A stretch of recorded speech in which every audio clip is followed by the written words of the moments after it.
Halo semuanya, kembali lagi bersama saya Denny di G2M Podcast. Dan hari ini kita mengundang tamu yaitu Taro, our videographer. Sering banget bantu juga di G2M Church dan juga di podcast ini. This is all his gear, Hi. this is all his crew, everything Taro does this. So, Taro, hari ini topiknya yang gue pengen banget nanya lu. How do you decide milih gear? Karena kan kayak tadi kita udah ngomong juga kan, kita di dunia yang juga gear kita tuh sebenarnya enthusiast juga kan, Yes. ya kan. Nah, ngebalance atau gimana caranya kita decide kalau misalnya kita mau beli, kalau lu kan gear kamera ya, fungsinya buat kerja atau fungsi buat hobi. Nah, itu proses pikiran lu tuh kayak gimana ya? Oke. Pertama mungkin buat kerja dulu kali ya. Yeah, because that's your profession. Ya. Oke, pertama sebenarnya kalau kerja itu gue ngeliat market. Gue ngeliat market sebenarnya kalau kita ngumpul bareng-bareng sama teman-teman itu kameranya pakai apa? Iya. So kita nggak jomplang sendiri atau kita jangan jadi outcast karena kamera kita beda. Gitu. So like ini semua pakai Sony, terus Andrew juga di belakang pakai Sony. Jadi kalau kita kerja bareng itu kameranya at least same brand. Jadi the color science itu masih sama, masih mirip. Jadi kita nggak usah kayak kalau satunya Sony, satunya Canon itu pasti beda sih, warnanya pasti beda. Itu pertama. Juga kalau kedua kita bisa tukar-tukaran lensa. Jadi let's say Andrew punya lensa yang aku nggak ada. Jadi when we work together, let's say Drew, please bring this lens, then I will bring this lens. Jadi we complete each other lah. Kita kalau asik banget ngomongnya ya. Jadi ketika kita sama teman-teman itu kalau same brand itu biasanya kita bisa saling tukar-tukar lensa. Gitu. Oke. Pernah nggak ada kayak misal lu dapat job gitu ya, terus ada yang beda sendiri tuh kameranya? Itu pernah. Jadi kalau it depends it. Tapi kalau memang kalau documentation itu mungkin akan terjadi. Kalau misalnya misalnya video terus satu set sendiri gitu ya, terus misalnya foto beda juga nggak apa-apa gitu ya? Ya, itu nggak apa-apa. Kalau memang itu kan karena video satu set sendiri, anyway video kan bakal ketemu sama video filenya. Kalau foto kan filenya akan separate, jadi itu nggak akan mix and match-nya nggak akan susah lah. Soalnya kan kalau ketika video tuh ngefek ketika misalnya satu pakai Canon, satu pakai Sony, atau let's say satu Fuji, satu Sony, itu ketika kita diedit, digabung, itu akan terlihat yang ini nih ada perbedaan nih. Yes. Itu that's the difference kalau kita pakai buat foto. Misalnya foto tuh kalau misalnya ada yang beda brandnya pun nggak apa-apa. Karena nggak akan dibandingin, there's no comparison side by side. Iya. Jadi karena bener-bener nggak istilahnya nggak satu. Kalau video kan satu flow gitu ya. Jadi kalau beda sendiri itu pasti kerasa banget bedanya itu ya. Betul. Kalau foto ya nggak apa-apa kayak yang ini memang pakai kamera Leica, ini Fuji ya nggak apa-apa. Iya, fair enough. Gitu. Speaking of photos, ini kita di sini tuh ada booklet ya. Sorry nggak kata foto. Nah ini booklet, our church booklet. Ada temanya dan itu semua, dan kalau kita lihat di dalamnya ada foto-foto. Ya, ada foto-foto di sini, dan yang terakhir ini yang foto Taro nih. Wow. Ini foto yang event apa ya? Itu ulang tahun ya? Ulang tahun G2M tahun ini ada foto-fotonya, gradingnya dan ini semua. So, kita kan lagi talk about gear, so inilah hasilnya. So, this is Taro's work. Baru lihat jadi booklet. There you go, man. Yeah, first time you're seeing it as well. So that's our booklet. If you guys want, say in the comments and we can do something about it. So next thing, selain kamera, lu juga pelayanan ya di bidang video juga kan. Sempat waktu itu kan COVID, kita streaming. Nah, boleh nggak ceritain experience-nya? Kan kita benar-benar mendadak nih, kan COVID. Akhirnya kita harus banyak gereja juga ada yang pelayanan video atau mulmet, pasti kita tahu semua ya. Kita mesti beli gear-nya, terus kita belajar semua tentang yang namanya OBS itu. Gue juga belajar dari lu. Nah itu experience lu gimana tuh? Pelayanan maksudnya kan dulu kan pelayanan misalnya kayak kita, kalau misalnya multimedia pelayanan misalnya kayak LED lah atau whatever it is kan, kita semua live, kita nggak record, nggak usah mikirin latency atau apa. Nah sekarang kan kita actually mikirin itu semua karena audiensnya online gitu.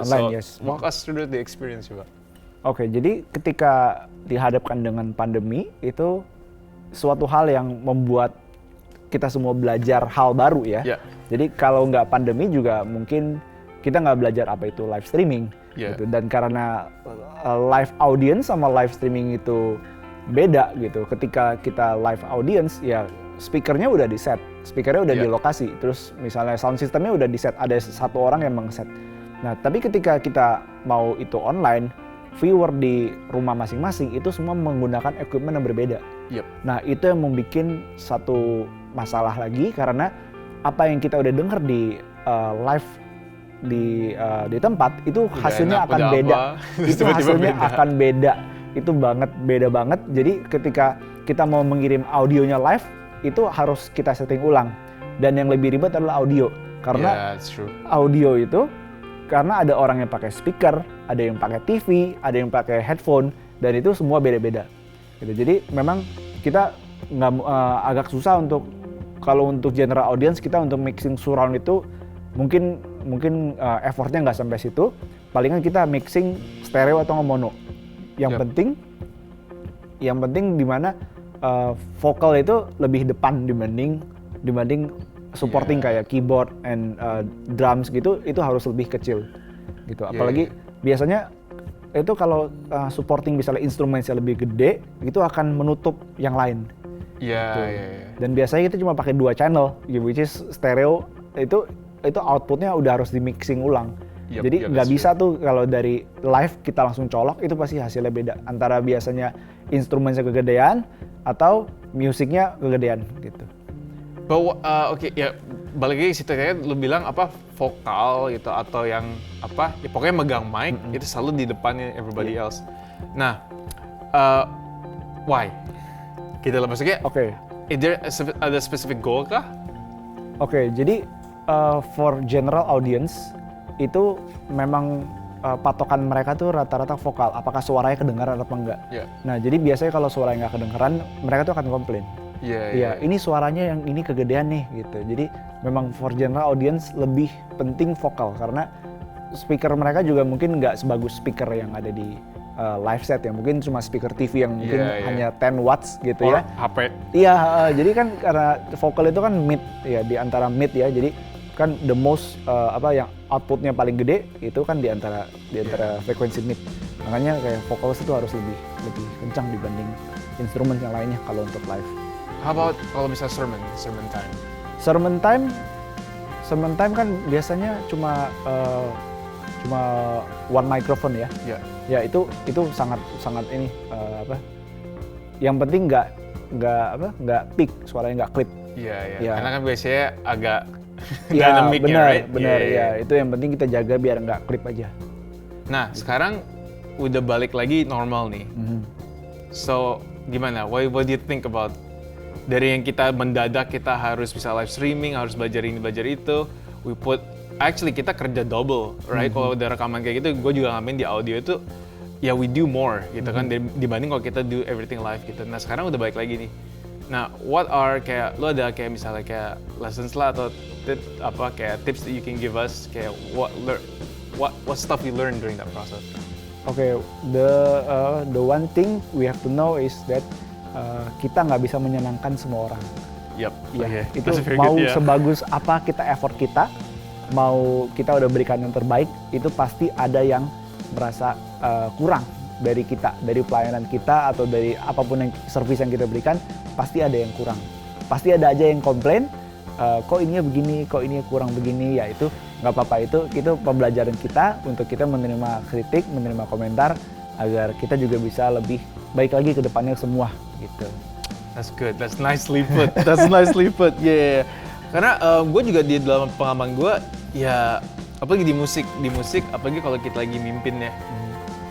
Misalnya kayak ada dari jemaat tuh kayak, misalnya si drummernya terlalu keras gitu, yang ada yang kayak gitu, atau misalnya vokalisnya fals kayak gitu kan. Jadi ya kita kan yang mimpin timnya juga kita kayak agak that's my team gitu kan ya. Betul. Tapi ya benar, bukannya for me yang gue mikir, yes we cannot please everyone, you're right gitu, but at least the message itu yang kita ingin sampaikan itu delivered gitu kan. Sama gue inget banget waktu kita live streaming tuh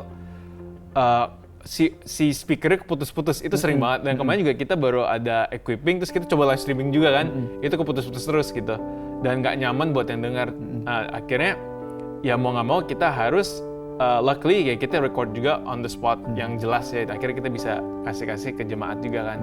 Betul. Kalau for me juga selain kayak gitu, always di dalam bidang pelayanan tuh ya, kita sebagai pelayan Tuhan di platform, di mimbar ya atau di belakang juga, we always want to get the message delivered. Yaitu adalah the good news, the gospel. So in everything we do, we strive untuk memberi selalu yang terbaik di dalam bentuk apapun itu supaya Tuhan bisa dimuliakan, and not us, ya nggak sih? So ya kita gereja tuh interesting banget, especially dari COVID tuh sekarang kan udah balik lagi normal. There's so many challenges, malah ada challenge yang baru. Ya Taro ya pasti kan lu juga pengalaman kan. But it's okay, we keep on doing the best we can karena pelayanan ini bukan untuk kita aja, pelayanan ini untuk Tuhan dan juga rumah Tuhan. So untuk kalian out there yang udah nonton, thank you so much. Keep jangan discourage, tapi malah be encouraged dalam pelayanan kita masing-masing semua. Wherever you are, give your 100% best, because God deserves the best. Amen? Amen. So, thank you so much to tune in. Taro, it's a pleasure talking to you. It's a pleasure talking to you too. Seru banget selalu kita ngomong gear, this and all that. So, yeah, hope you can come again to the show next time when we learn something new again. So, terima kasih udah tune in juga kali ini. And make sure you guys hit that notification bell supaya bisa di-update untuk next episode kita. Yeah, we'll see you again. Have a good week. Have a blessed week ahead.